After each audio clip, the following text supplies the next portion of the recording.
Hi, welcome back to my channel. I'm Emerald the Quilter, and I have been making all of the quilts from the Perfect 5 Quilts book by It's So Emma.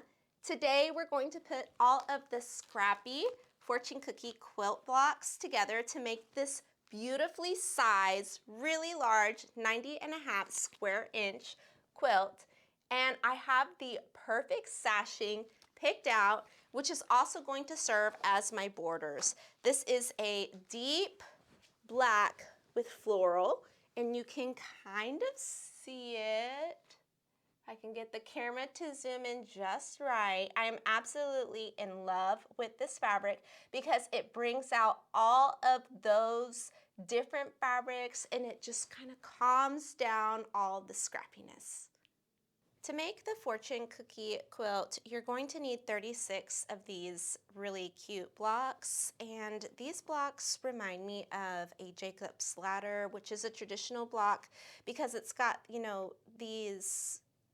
this diagonal design going on here, and I believe that in the center, traditionally, there's like one of these 4 patches. I may be wrong. I've seen so many different variations, but I love the variation here. I love the size.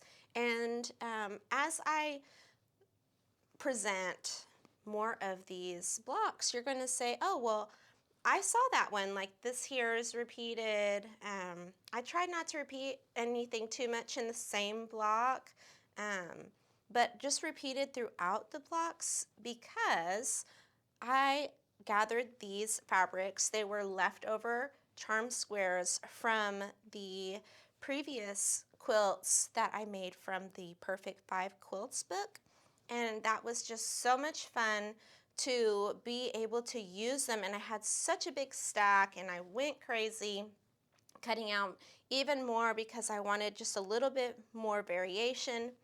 And I did that because every single year I make at least one scrappy quilt, and I'll have to show you my my drawer where I keep all my scraps in. It is just, I can't even close 2 of the drawers anymore, and so I'm gonna have to make 2 this year for sure. But if you just take a moment, you'll see that like this fabric here, one of the most beautiful fabrics in all of the 36 blocks. They are new to me scraps. So I realize that I've been gone quite a while. I have just, life has been lifing. And so I have not had a lot of time to, actually have not had really any time to be in my studio until like a week and a half ago, almost 2 weeks. And so I had the pleasure of taking 2 retreats during this time. And during one of them, during both actually, I worked on these blocks, and that's how I was able to get them done to present them to you today. But a lot of like the lighter backgrounds, my friend Mary, hey Mary, gifted them to me, and she has this wonderful Scrappy organization, which I've seen before, but just to see it in person and how someone else is organizing their scraps, and it's just so much fun. So like this is from her, this is from her, and of course that seashell was from her, this is from her, and it just really helped to not have too much of the same repeats, because for example I would have definitely had to repeat, see, this is from her, something like this, that snowflake, and that would really pop and become noticeable and take away from the quilt. So thank you so much, Mary, for helping me with enough low volume. This is from her fabrics for my quilt. In fact, I think almost all of the centers are from her. So since I've just run into the problem more and more of not having light background fabrics, during these 2 retreats, I made sure to, when we went to the quilt shops, just walk away with some sort of background fabrics. And I have to say I made a mistake doing that. I only bought of like 2 designers, and what I should have done was find, you know, just any kind of low volume that I like. And see, like this one is so fun with all the little like bubbles. I should have bought just like, you know, half a yard or quarter yard of like several designers, because when you, well, at least when this is how I feel, when I'm only using one designer's fabrics or just a limited amount of designer's fabrics, it doesn't give that true scrappy feeling that I'm looking for. And so when I go out, so yes, I did acquire more backgrounds, but when I go out again, which is not too often, I will buy more. Like maybe this time I'll get some batiks and just some different designer fabrics. So here are all my 36 blocks, and when I know you can't see all of them on the screen right now, but I laid this out for you because I wanted you to see how much it would just calm down the scrappiness, right? It's so pretty there. And what I love about this is that when you step back and you're looking at the quilt from a distance, all of these like darker creams, on the camera it looks really light, but in person it's dark in comparison to like this one. It really just brightens it out. That contrast, it solves that problem. There isn't too much blendiness going on. And so that's why I went with the black, and also decided to get enough of the black to use in the borders. The canvas is ready, and before I show you how to put the Fortune Cookie Quilt together, I just want to talk about this quilt top that was hanging behind me. And so this has just a lovely little history. I bought this digital download, like when I looked at the purchase online, I think it was either 3 or 4 years ago. And I bought it from Missouri Star. It's called Geese in Motion. And I have just been staring at this quilt pattern and the fabric, which I kidded myself, for such a long time.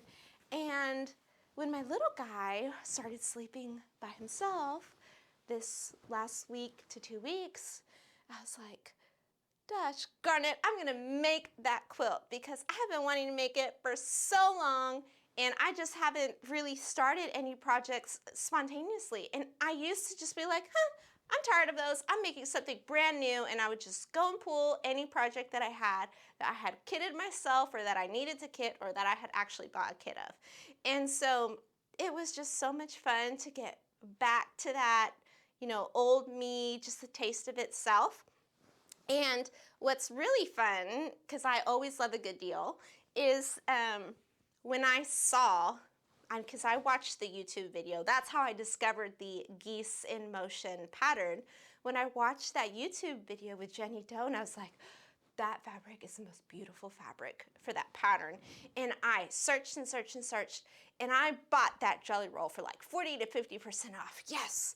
And I remember shopping just like on a completely different date, completely different month probably.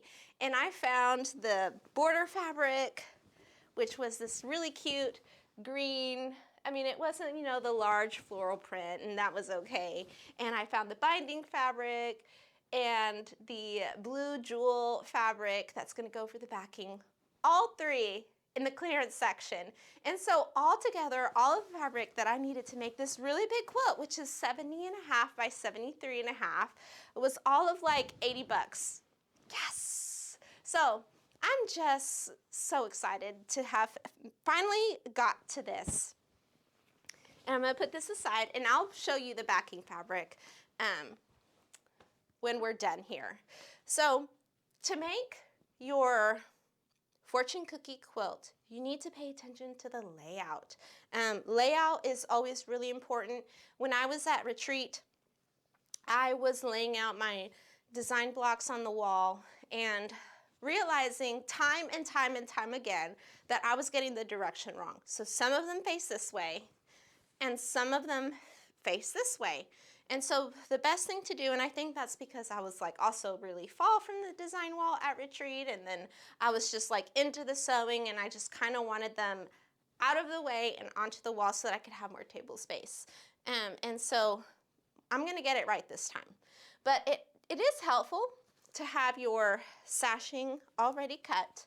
And I've got my book right in front of me. So if you don't have a copy of your book, you can use the link down below in the description section of my YouTube video to get yours. It is an affiliate link, and I literally get pennies anytime you use that link. So if you would like to, you could get it there. And also anytime you use my affiliate link to order something from Amazon, it does help me and create the content that you enjoy. So I appreciate it if you would just use it for anything. So our very first block needs to be bottom left down, top right up. And then they just alternate like so. And I know that you know how to sew sashing together, but I'm gonna just put a few up and we'll take a step back to see what that looks like. And then I'll rearrange them off camera just to make sure I don't have like all of my dark blues together and all of my pinks together. So we're going to the left, to the right, and then sashing, and then to the left. And you do need 6 going across and then 6 going down. So I'm gonna have to kind of get this on top of the quilts that I have over here, which is okay. I've made some changes to my the furniture in my studio because I realized that I could. 1, 2, 3, 4. I can't. It's hard for me to like think. Well, that's all that fits in the camera. So let me explain just a little bit more. And this is to the left. So when I moved in, which was September last year, 2024, right? Yes. I haven't even been living here a year. And I got the long arm like right at the same time. I set up the room following the spacing guidelines of the long arm because, well, first of all, I couldn't follow the spacing guidelines to a T because there's just not enough room in here. This is the master bedroom. And so I was like, I'm going to follow these rules to the best that I can. And so the long arm, which is behind the camera, was over here covering the design wall. My sewing machine and my computer desk was like on that side. And it was such a hassle to do anything in here, and it just really took away that good feeling that I used to have in my old house, where it I don't know, like there was just zen. I don't know how to describe it. It was just, you know, everything really just flowed. It was easy to walk. I had access to everything. And I was really bummed out that I had this gorgeous design wall for so long and no ease of access to the design wall because it was behind the long arm.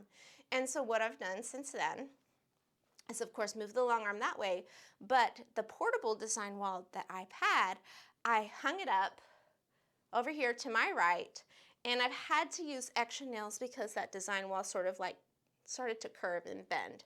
And so I will show that to you before the end of today's video, so make sure that you watch all the way to the end, and you can also see how much my scraps are just getting out of control because I have those 2 drawers that won't close. Okay, is that enough? Let's just add one more, just for funsies, so you can see.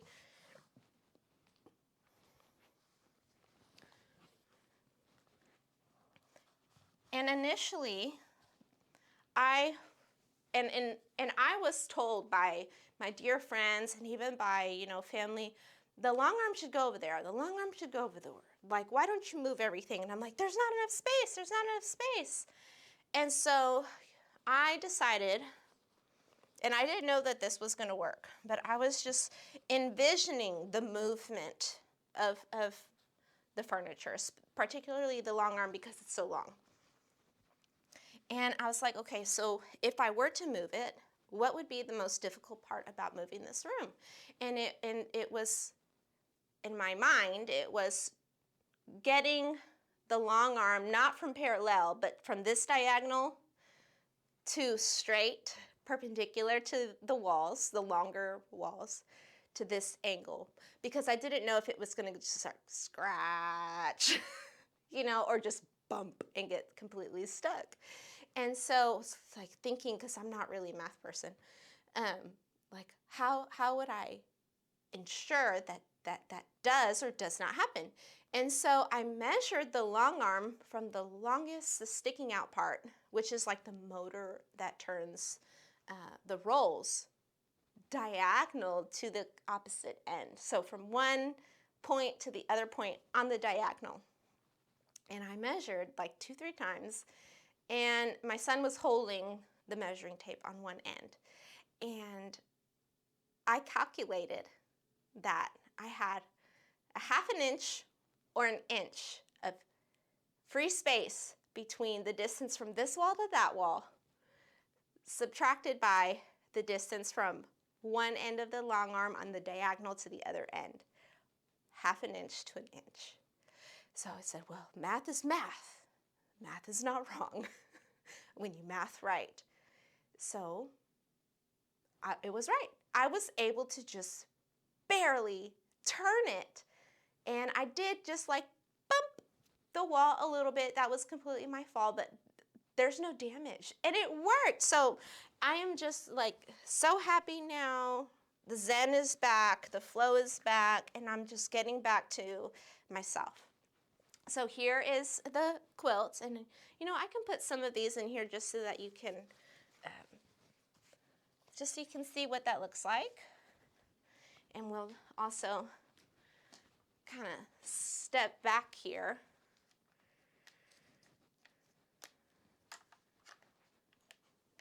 See how pretty that is? Beautiful. And so like over here to the right, it looks a mess, right? Especially with these being so close together. Those are the darker creams. Here's like a darker cream. But watch what happens when you add a high contrast color in between.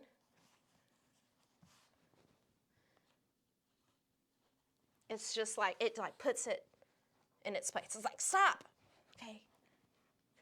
Don't get crazy. And ta-da! Now it's more, you know, even. It's sort of just a little bit more muted. That dark cream doesn't stand out anymore. What stands out more now are all of those more so like the primary colors, like the blue and the red. Those really pop out. So absolutely gorgeous. Now what you're going to do, and I think I did say this, is 6 rows, 6 columns. You know how to do that, right? Yes. And we'll come back together to just see how to put some of these rows. And before we start sewing, let's take a look at the room. So here is my new setup, which is gorgeous. I moved that light right there, which was on the wall kind of behind me. And I love this new setup. I have never used an L setup before because I've always had 2 chairs, a computer chair and a sewing chair, and I'm getting used to that. But I really didn't need, you know, 2 long tables side by side. The L really helps to free up some space. And it also, I think it helps keep me focused to work on one one project at a time, or at least like put one project away. So here's how the long arm, and I'm just going to move this over here. Okay, so here's how the long arm looks on this side. You can see it's not following the quote-unquote rules anymore. There's literally like, 2 feet on either side, and it's really just jammed up on the wall. And that quilt, that's a king-size quilt that I'm making my mom for Mother's Day. She's already seen it. She's super excited, and it's for her new house. And I do have to sort of redecorate that wall over there, but it fits beautifully. And here are the drawers that I mentioned that will not even close anymore. So maybe making another geese in motion would be cute, but like those two, they don't push in anymore. It's overflowing, and I can see why. There's fabric jammed up on the wall there. There's just too much fabric. What a problem to have. And here's what it looks like from this angle.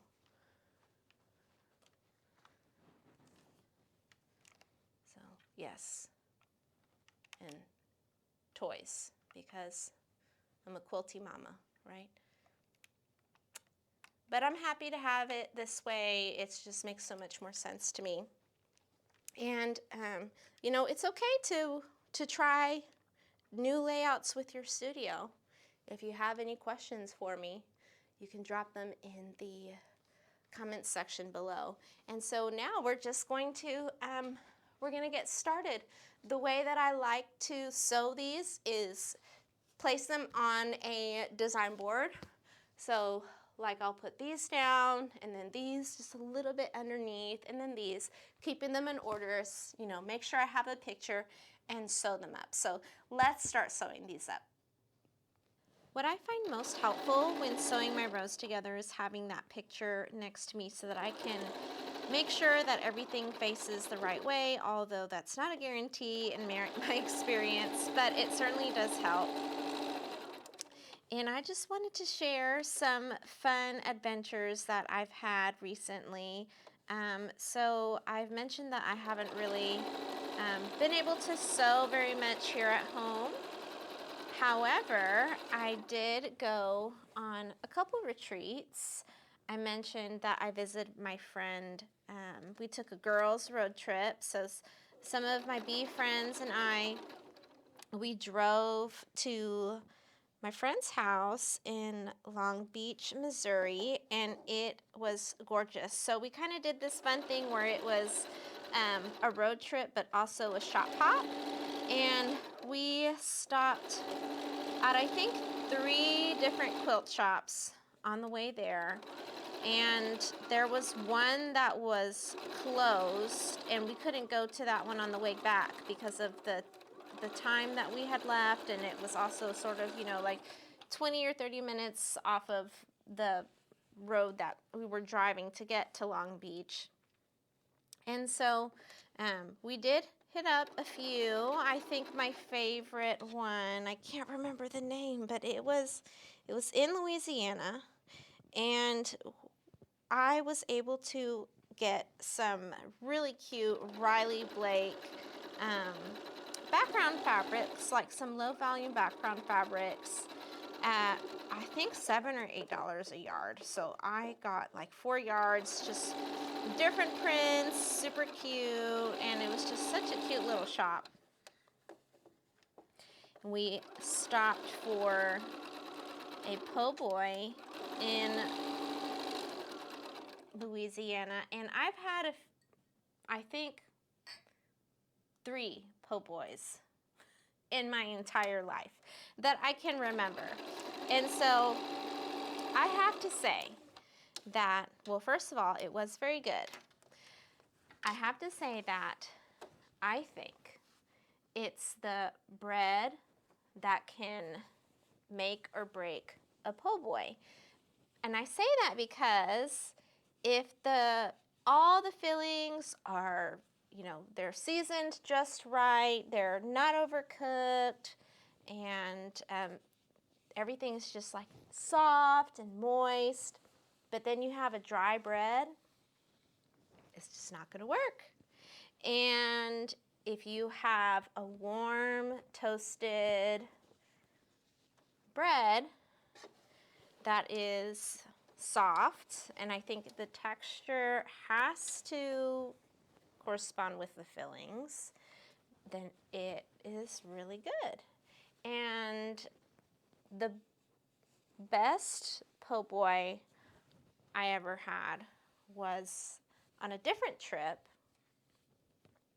and I waited, and I'm not kidding when I say this, like 2 hours, because I was with a very big group, and we were forced to wait a very long time for our order.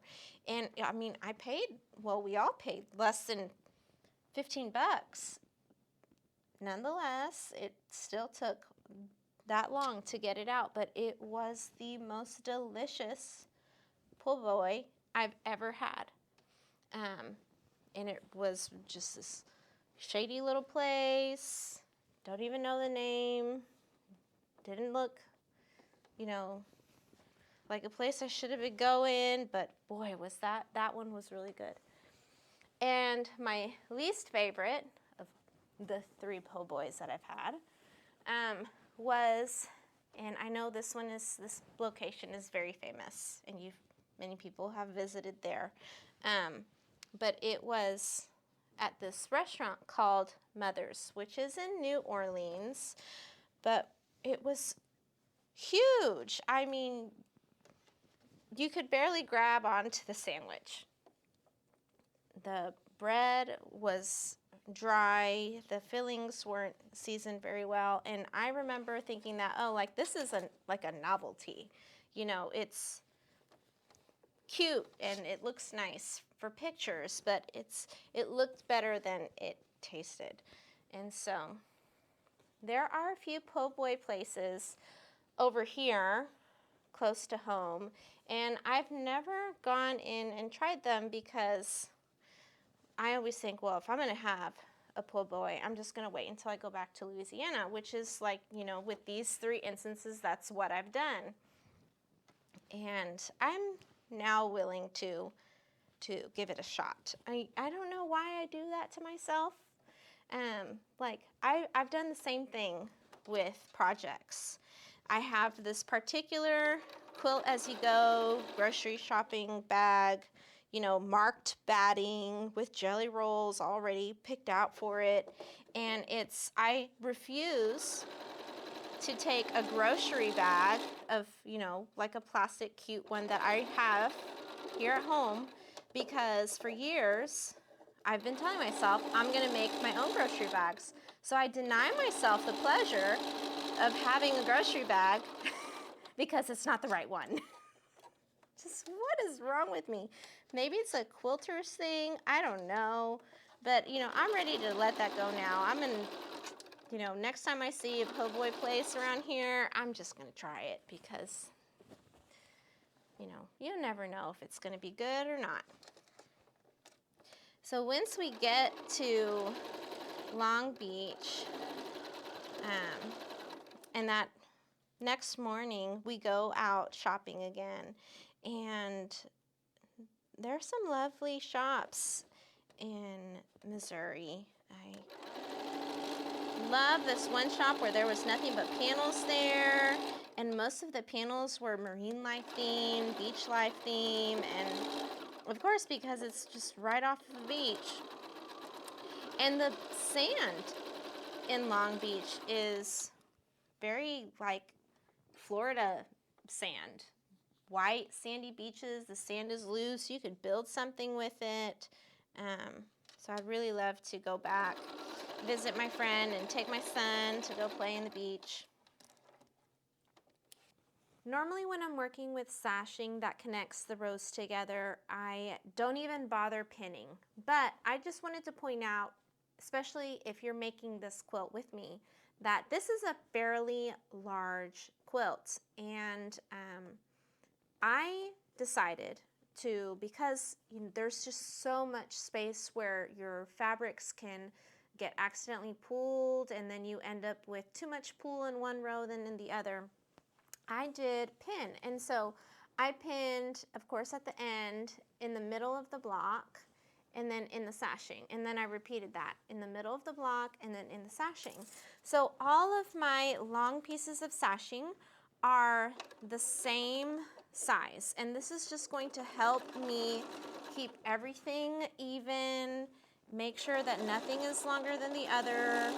I don't want anything too short, because the more seams that you have in a quilt, the more room you have for error.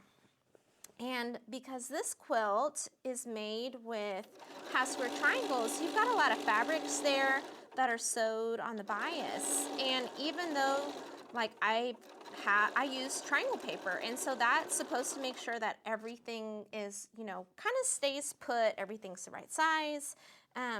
That diagonal seam has more give to it. So it's important, I feel, in a situation like this, to go ahead and pin everything. But especially if you're a returning viewer, I know that that's not something that I've shown you before. I'm just like, just hold on to it and it'll work out. And it normally does for me, but this quilt is such a happy quilt, and a burst of color, an explosion of color. I want it done carefully. So at the other retreat that I went to, I went with my bee, and that was, same girlfriends, but all the girlfriends, and almost all of them. And we went to here in Texas, in LaPorte. Beautiful place, beautiful house. You may have been there before, and it's called And So It Began. And the owner of And So It Began Retreat also has her own quilt shop, and she gives a very generous discount to retreaters of 20% off. So I was like, woohoo! I bought lots of background fabrics there, and I spent a good hour just shopping in circles, because that's how I shop. And it's close enough, just a couple blocks down, to walk there, and then there's this lovely coffee shop, and I had myself a tasty pistachio coffee. For the first time, never had one. Went into one of the, they're not thrift shops, are they? They're like fancier than thrift shops, because they've got dishes. But beautiful, beautiful little tiny secondhand shops with collectibles and, like tea party style dishes. So I really look forward to my next retreat, because during these retreats, I just got so much done. And one of the projects that I got done, I want to share with you here at the end of this video today. It's the popsicles. I don't think that's maybe what it's called, but it's like the popsicle table runner pattern by Fig Tree. I've had that pattern with that little sherbet bundle of Moda Fig Tree fabrics, pastel type of colors, literally for years. And it's just, I've just had this calling lately because for several months I have not been quilting nearly as much as I used to. And so I whipped that out in less than 24 hours, and it was just so gorgeous. I found myself some beautiful backing fabric that's also Fig Tree with like a sky blue and big pinkish red roses. So yes, I had a lot of fun doing that. But sometimes I just get really busy, even when I do get to stay home on the weekends. I don't stay home for long. So my son and I will often go to the zoo, and I recently learned how to do face painting, because when he would want to go to the zoo, and I can't remember if I've told you this or not, so if you've already heard this, I'm so sorry, but every time we went to the zoo, he would want a face painting, and face paintings, like, especially for the full face, they are $25 a pop. And I have paid for that too many times, and I said, no more. I found myself a face painting kit for $22, including tax on Amazon, and it came with like a little booklet, and I just looked at some pictures and I painted away. So the next time that we went to the zoo, we already had our face paintings on, and it was nice because I got to do one too. And so he got a full-on tiger face painting because that's what he likes. And when he gets his tiger painting at the zoo, he usually asks for the rainbow tiger. But he just wanted like a normal tiger this time around. And then he picked out my face painting, and I went with a butterfly, and he is just so cute. The entire day he was calling, "Come on, butterfly, let's go, butterfly." I'm like, oh, you're so cute. And so he's loving that Mommy can do face paintings now. So I've done, if you've seen Moana, because he's really into Moana right now, I've done Hey Hey, which is the chicken, on his cheek, and I've done like a little car, I've done a little lion. So I've done all kinds of things because the little kit came with stencils too, so that was nice. And then he's starting to do chores around the house. We've been doing this, the Dave Ramsey plan for small children, where, and so if you're familiar with Dave Ramsey, he's this financial person online, and I mean, I remember listening to Dave Ramsey on the radio when I was probably 11 years old in the car driving around with my dad. So he's been around a long time. And so the children's program it was like $35 or something, but all the information about it and how to use it was free. So being who I am professionally, I was like, well, I'm not going to pay for that. I can make it myself. So I made my own version with like my own images and things, but all the same concept, and I laminated it. It's in color. I assigned a dollar amount to every single job. So watering the plant is $1. Taking out the trash is $2. Fixing the bed is $2, and he doesn't get paid to fix his bed. He gets paid if he fixes my bed, and of course that's with assistance. Washing the car because he loves car washes, and I'm not paying $11 for a car wash anymore. Now that he can do chores, so it's like on the bottom of the row because I put 9 squares, so like 9 different chores. And the last row is the $3 row, and to vacuum the car is $3, to wash the car is $3. Of course, everything is with assistance. And to patch the wall is $3 because some of that material, the sheetrock, whatever you call it, has just sort of like fallen off in certain places of the house. And so I taught him how to patch the wall, and he did okay. Like I said, everything is with assistance, but he's having a good time earning money. And so he has his little paper, laminated paper that says money for me, and it's got like an image of a man holding a wallet, mainly just like hands with the wallet, money for giving, and it's got an image of a little boy giving a little girl a gift, and money for saving, which is just like one empty box. And I printed out, I showed him, he's never been to SeaWorld before, so I showed him some pictures of SeaWorld, and I printed out the SeaWorld logo after showing it to him, and we taped it on there. And so now he knows that when he waters the plant or whatever, he wipes down the table, and he does a good job wiping the table. He takes pride. He will get up onto the table and sit and really put that elbow in to get any little thing off of the table. And yes, with me right there, watching him and helping him. And he'll take that money and he'll put it in the correct baggie that is pinned to the wall. And I've taken him shopping already. We've gone to the Dollar Tree, and so he was able to see, you know, he bought himself a ginormous lollipop. The lollipop was literally the size of his face. And he's actually the one who bought the car wash soap because he saw it and he's like, soap for car wash? Yes, okay, let's get that. And he found himself some Hot Wheels toothpaste. He was very excited that he found that. And I think he bought himself a toy also. It was like a garbage truck that came with a garbage can. And so he had his own little fanny pack with money in it because he doesn't have a wallet yet.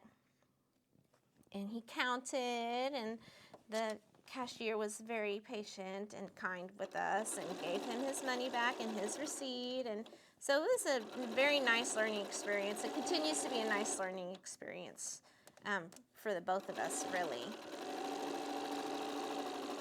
So yeah, I've just been pretty busy. I'm looking forward to these summer months because I am not taking on any jobs for the summer, and I'm going to live my best stay-at-home mom life because that's what I actually always wanted to be. And so we've got a trip planned out, and we're gonna do all the free stuff that we can and just have a good time. Enjoy being at home, not having to run around, going swimming, all that fun stuff. So sometimes though, you know, I do get burnt out, and I was burnt out, and I'm finally recovering from that because from doing, you know, going to the library every week and doing swim classes every week, and then on the weeks that we couldn't go because I had to work late and we'd have makeup classes. There was easily 2 weeks where I had 2 makeup classes and a normal scheduled class in 1 week, and I made it happen because I'm not going to give away my money for free when the company offers makeup classes, you know, no penalties or anything. So he's done with swim classes now because he's learned how to swim, which was fantastic. He's ready for the summer. We're both ready for the summer. Okay, so I've just been sewing these. I've got 1, 2 more to go. And so sometimes I have to remind myself that it's okay. Everything is okay. And I, you know, received just the biggest affirmation. At HEB recently, we were grocery shopping. We already knew what we were going to buy, and I do this thing where, you know, I repeat him the list, and we usually don't go buy more than 5 things because we just don't do like a huge grocery shopping. We go often enough. And I remember he wanted to go to the toy section, and he was like, but I want it. I want a car or toy. And he started crying. And, you know, it's never a good feeling as a parent when you're in a store and people start staring at you and they're annoyed or whatever. And then all within a minute, we're walking down the bread aisle, and there is a nurse. And in the nurse's shopping cart, she has her child who's got, you know, like eczema or something breakout all on her child's face and arms. And she passes by me, and we just give each other a look. And my child is screaming and crying.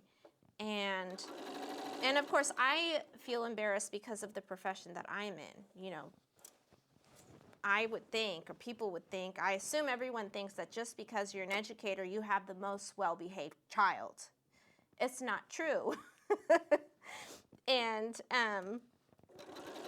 then right after she passes, there's this female police officer, and not in her cart, but hanging off of her cart is her child, shoulders leaning back, and he's just one foot on the bottom of the car and the other foot just swinging back and forth, and like we barely are able to squeeze past each other because he's just having a good old time on the car, and we give each other a look, and it was just a good feeling. Just, you know, just because you work in one profession, you know, one mom was a nurse, didn't have the healthiest appearing looking child.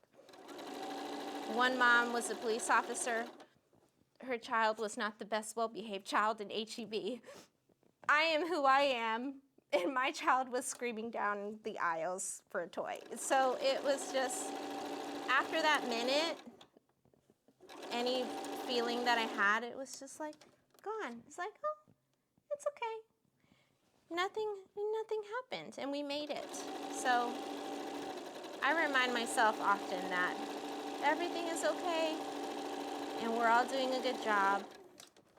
Most importantly, everything is okay. All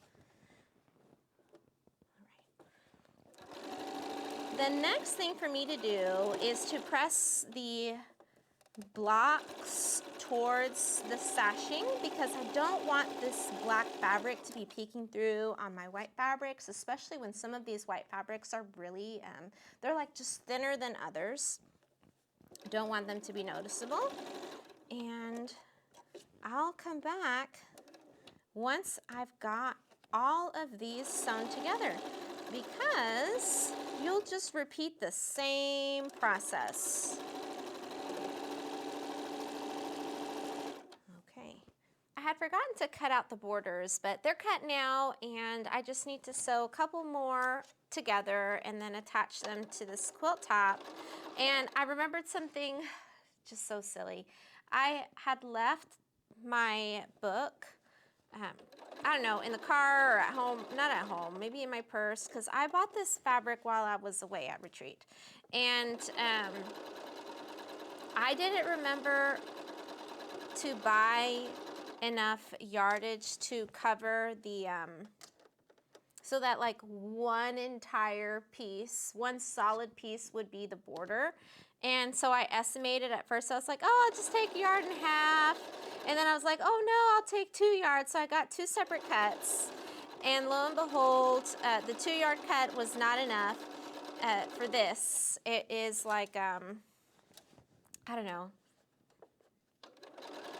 less than a foot of an extra strip that I needed to add. So there's that. If you ever want one continuous piece for your border, make sure that you have your book with you. That'd just be really helpful. So, oh, some other fun things that I've been working on is I wrote up my first like typed pattern ever. So I've written like little patterns and things and drawn things for myself. And I think I've shared like my little mouse pattern maybe a year ago. Like I was just like, here's a picture, stop the screen. And I decided that if I like came up with something cute and small, that I would just like teach myself and learn how to type up patterns. So I designed, so here's the story. It was my friend's, my bee friend's birthday, 2 of them, and I was like, oh, I know the perfect gift, like a little scissor holder. And when I was making that, I was like, ooh, I should like write a pattern for this while I'm at it. And so I wrote the pattern, and I just want to share the clip. This is the scissor pouch pattern I designed. It's so cute. I designed it with 5 buttons, ribbon, and rickrack lined along the sides just to give it some extra cuteness. This is a seahorse fabric, and my fabric scissors, they're not the largest scissors. They're like 4.5 inches from the blade to this bolt right here. So inside, it falls down to about that much. I know a lot of you have those really big batting scissors that are kind of at an angle. This would be great for that. And I wanted to show you how versatile this is. This one right here, I left without any buttons. And to show you that if you didn't want to hand sew any buttons, or let's say you wanted your scissor handle to show up like about that much, right? Which is okay. If we were to fold this in, it would be a lot on the inside. So I have instructions in the pattern on how to accommodate different size scissors. But what you would do is, if you wanted to change it from this look, you could sew it flat like this, top stitch down, so no hand sewing required. And then instead of adding a ribbon here for hanging, you could add a snap. And then voila, it closes. Your scissors would just be nestled inside, and you can take this to retreat, to wherever you need to go, and it would just like be perfect from falling out and, you know, damaging anything else in your luggage or your bag. And if you've never heard of snaps, I insist that you get yourself a box. So this box, I mean, I've had this box for a few years now, and I've used snaps for lots of things, like a red baby doll shirt for my son's boy baby doll, because that baby could not wear baby clothes anymore and needed to wear toddler clothes, and snaps for just like, you know, just like random things. And so the snaps are great because when you buy a box like this, it comes with the snap. I guess it's like a sort of like a staple thing. What is this called? I'm not so sure. It's called a pliers set. That's what it's called. And then the snaps, when you get something like this, they come in so many beautiful colors. I love these colors. So this one, Lee Howe, I guess that's what it's called. It's called Lee Howe. You can pause the video to get a good look at that. But I'll see if I can find this. I think I did buy it on Amazon. And if I can find it, I'll put it in the descriptions below so that you can get some snaps if you'd like to, or at least get an idea. But yeah, so the scissor pouch is versatile. Buttons, no buttons, mix up the buttons, rick-rack, no rick-rack, but I will have instructions in here on to change that size. So I'm so excited for that. And the other thing I wanted to show you is the shoebox quilt. And I have my friend Liz's this month. This is her box. I think this box is from Joann's, which I know is going out of business, but you might be able to catch some. And she has her, let me hide her contact information, but she has her instructions here. It's like she wants everyone to make 8.5-inch blocks, finishing at 8 inches, using the fat quarters with the white background if needed. And she's like, yes, she wants our friends to sign our names, and her colors are blues and greens. So she wrote that down, and then down here we can all, there's my signature, and then there's the date that I finished it, month and year. So I have this also on my Etsy shop if you're interested. We're just doing this as a bee to have fun and do something really nice for each other.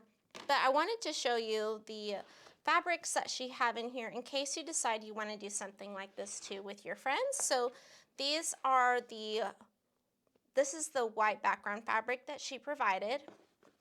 And she always comes up with these beautiful shades of blue and green. Absolutely stunning. She's always got the prettiest fabrics. And that's what those look like. So she just put in a lot. You know, she wasn't necessarily counting. She didn't ask, you know, hey, use the specific pattern. And then I left her just a cute little gift. So I bought her a pattern because she loves English paper piecing. And I also printed out the pattern that I use. I did not write this pattern. I found this pattern at patchworksquare.com. This is what it looks like, and I printed it out and stapled it to her little gift because I wanted her to have a record of it in case she ever wants to recreate it, especially at the end of our shoebox quilt, because, you know, we're a baker's dozen, we're 13. And so, you know, maybe she wants another one of these, or she wants to swap something out with a different block, she'll have it there, right? So here's the block that I made for her. Isn't that so cute? I love this. Look at the pressing. Came out really well. And I signed it. There's my name.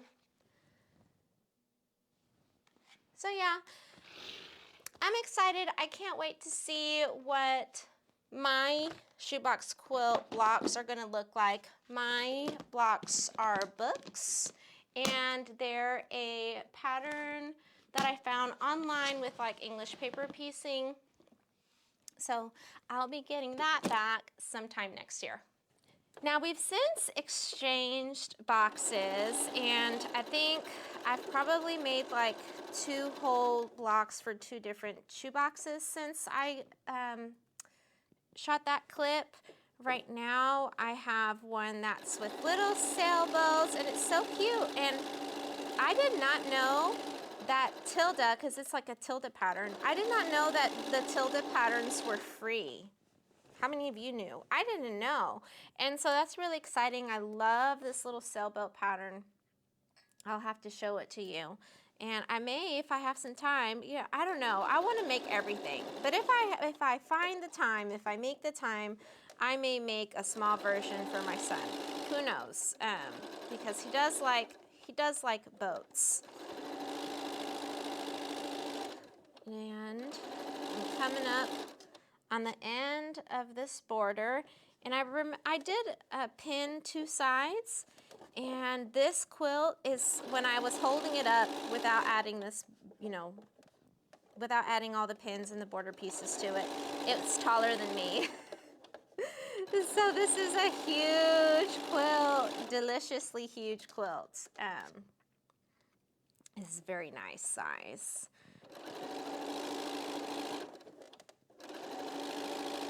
And I think this is the first time during this whole quilt-along that I've added black as part of the quilt. And so this is different. Very, very nice.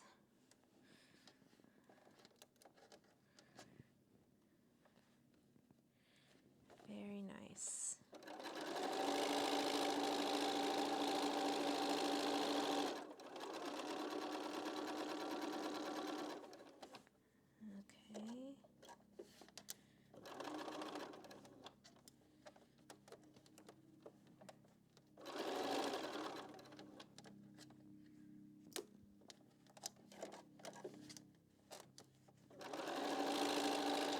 I'm just going to grab the other side and bring this on.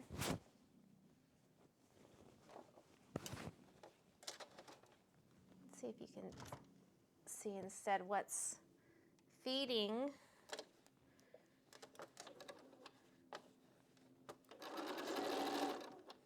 And I noticed that there's less give because I cut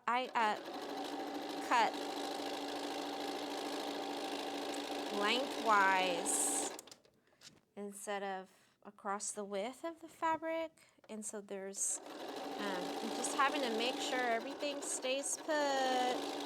I sort of went like a 1/4 inch over, but I can finagle that back in when I sew the other border to this one.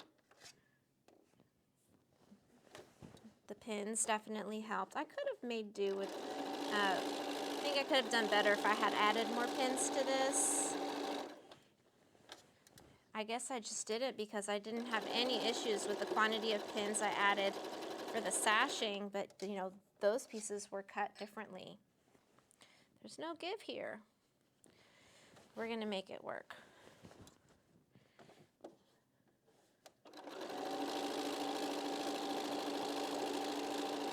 I found the cutest backing, not for this quilt. I need to still find backing for this quilt. I really do. And I may end up doing a Scrappy backing for this. I don't know. I don't know what I'm going to do for this backing, but for the next quilt, I already have the backing, the background. I've got everything ready for that one. Maybe just not the binding. But it seems like it takes me forever to just quilt everything anyways. I would really like to catch up on more long arming, especially this summer, since I'll be spending more time at home. It would be really nice if I had all of the Perfect 5 quilts, like quilted and bound before the end of the year. That would be fantastic. And then have a trunk show, maybe like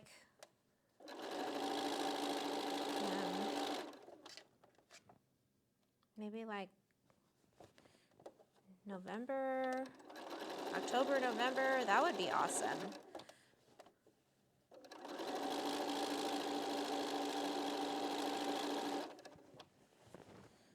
Okay. So once you get your borders on, press them all to the dark, and then you will be done. The binding that I'm going to use, the color is going to be black most likely, and I'm hoping that I do have enough of this left over. If I don't, I think the salvage included the name of this so that I can get some online.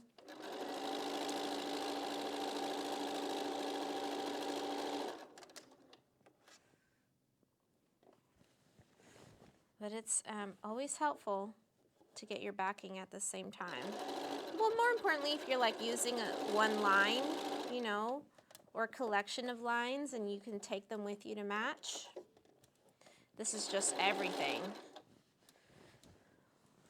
Well, when Joann's like actually reduces their prices, I may go see if I can find something. I bought, though, some backing for my mom's king-size quilt, and I think I bought 8 or 9 yards, and with taxes, I paid like $45-ish. And it's like this cute soft green with pale white polka dots, pale cream polka dots on it. You may have seen it before because that fabric has just been around forever.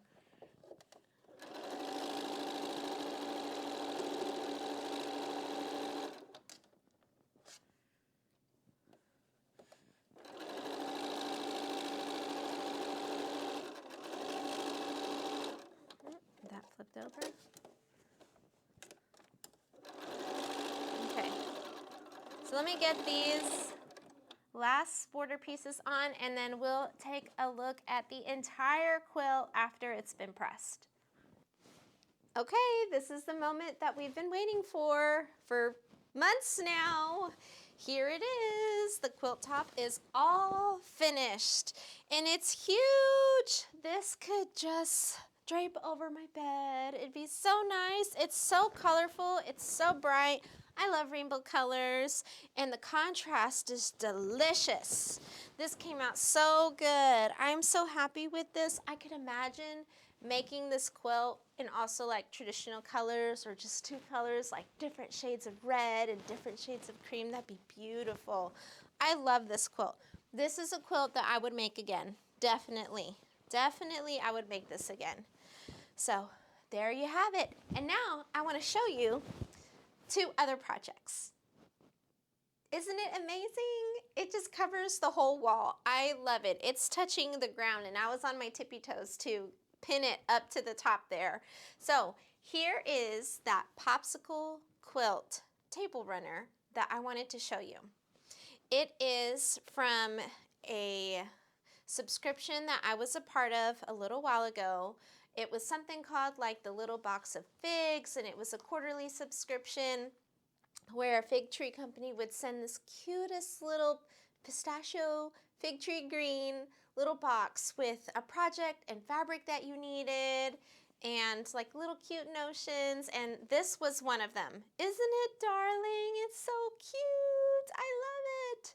And since its release, I noticed on the blog the other day that there was also that popsicle that's like red, white, and blue, which we've all had some point in our childhood. Well, I'm enticed to make this into a lap quilt, and I also saw the pattern for that. There's also a watermelon pattern that is like along with this. It's a booklet, so it's on my wish list right now, but I absolutely love this.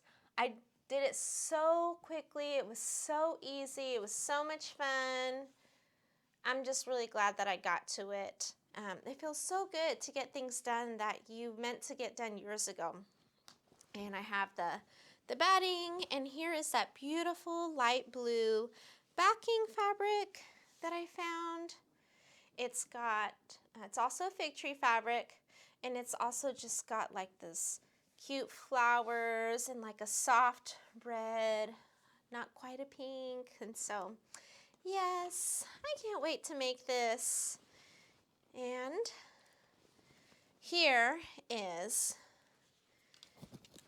my Cherrywood challenge. So if you're not familiar with the Cherrywood challenge, every year at the International Quilt Festival, the Cherrywood, it's like a brand name for a specific type of fabric. This is the fabric. They're thicker. I don't know how to describe them. They kind of feel a little bit velvety, but they have their own exhibit. And they open the application up all over the world and only accept 250 applicants. So if mine is not accepted, and I paid for my application last week, 2 weeks ago, if it's not accepted, at least you got to see it here. So here it is. Mine is called Deep Sea Creatures. And these are appliqued on there.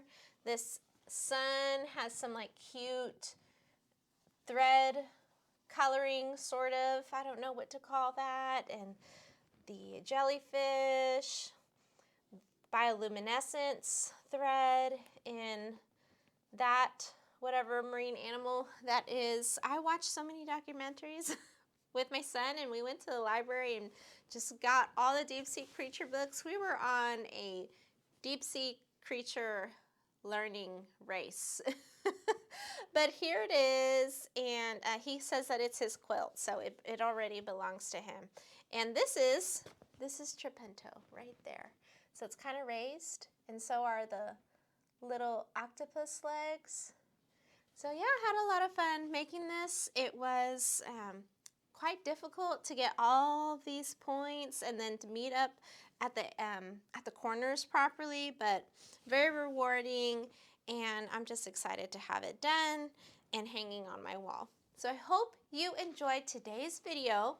Remember to comment, like, and subscribe. Share my videos with your friends, and I can't wait to see you next time. Bye!